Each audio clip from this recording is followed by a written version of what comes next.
दुनिया से उलट चीन इन दिनों बेहद खामोशी से दक्षिण और लैटिन अमेरिका में पांव पसार रहा है। हाल ही में पेरू समेत ब्राजील, वेनेजुएला और इक्वाडोर समेत चीन की मौजूदगी देखने को तब मिली जब चीन के इन देशों में भारी भरकम निवेश की बात सामने आई।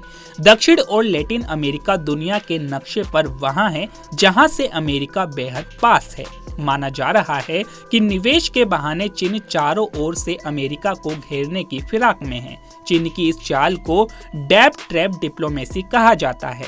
इसे लेकर खुद अमेरिका भी टेंशन में है। तो चलिए चीन के इस पूरे माया जाल को समझते हैं। चीन के राष्ट्रपति शी जिनपिंग ने बीते 14 नवंबर को पेरू के चान के बंदरगाह का उद्घाटन किया और इसे चीन और लैटिन अमेरिका के बीच नए भूमि समुद्र गलियारे के लिए नई शुरुआत करार दिया है।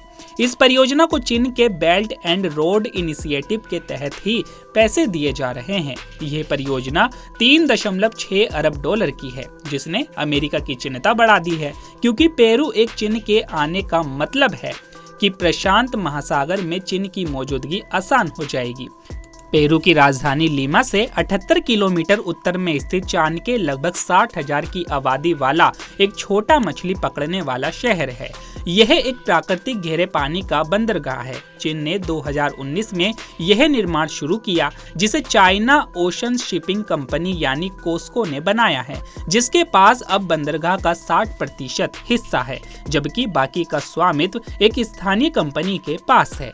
दरअसल चीन के दक्षिण अमेरिका में अपने दबदबे को डैप ट्रैप डिप्लोमेसी यानी कर्ज दो और फांस लो नीति कहा जाता है। इस टर्म का इजाद भारतीय एक्सपर्ट ब्रह्मा चेलानी ने 2017 में नियोलॉजिज्म के रूप में किया था। श्रीलंका के हम्बनटोटा बंदरगाह के बारे में कौन नहीं जानता है। सभी को ये पता है कि जब श्रीलंका हम्बनटोटा परियोजना के लिए चीनी कर्जे का भुगतान नहीं कर पाया तो इसे मजबूरन इसका 99 साल के लिए पट्टा एक चीनी कंपनी को करना पड़ा। पाकिस्तान, बांग्लादेश समेत कई देशों में चीन ऐसा कर चुका है, जो उसकी डैप ट्रैप डिप्लोमेसी का नतीजा है। आपको बता दें कि अमेरिका लैटिन अमेरिका का सबसे बड़ा व्यापारिक भागीदार है। वहीं चीन दक्षिण अमेरिका का शीर्ष व्यापारिक भागीदार बना हुआ है। बताया जा रहा है कि चीन और लैटिन अमेरिका के बीच व्यापार 2000 से 2020 के बीच 26 गुना बढ़ गया और 2035 तक दोगुना होकर 700 अरब डॉलर से अधिक होने की उम्मीद है।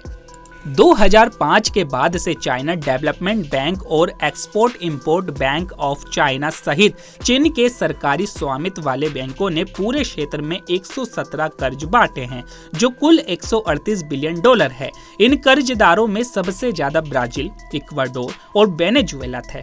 उन्हें ये कर्जे इन शर्तों पर दिए गए हैं कि चीन उस देश के प्राकृतिक संसाधनों का इस्तेमाल कर सकता है।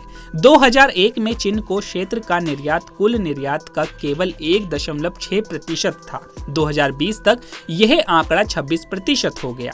मई 2022 तक दक्षिण अमेरिका के 7 देश चीन बेल्ट एंड रोड इनिशिएटिव में हिस्सेदार हो चुके हैं, जो है Venezuela, Ecuador, Peru, Bolivia, Chile, Argentina और उरुग्वे। 2021 तक विदेशी निवेश में ऊर्जा का योगदान लगभग 94 बिलियन डॉलर, बुनियादी ढांचे का योगदान 26 बिलियन डॉलर और खनन का योगदान 2.1 बिलियन डॉलर था। ऐसे में ये भी बताया जा रहा है कि चीन दक्षिण अमेरिका में अपने धर्म को फैलाने के लिए कन्फ्यूशियस सेंटर भी कायम कर रहा है। अक्टूबर 2021 तक चीन ने दक्षिण अमेरिका में 28 कन्फ्यूशियस संस्थान स्थापित किए हैं। इनमें से 11 ब्राजील में स्थित है, जबकि बाकी Peru, Colombia, Ecuador, Argentina, Bolivia, Chile और वेनेजुएला में स्थित है। तो अभी के लिए केवल इतना ही। ऐसे ही तमाम खबरों के लिए बने रहिए पंजाबकेसरी.com पर। नमस्कार।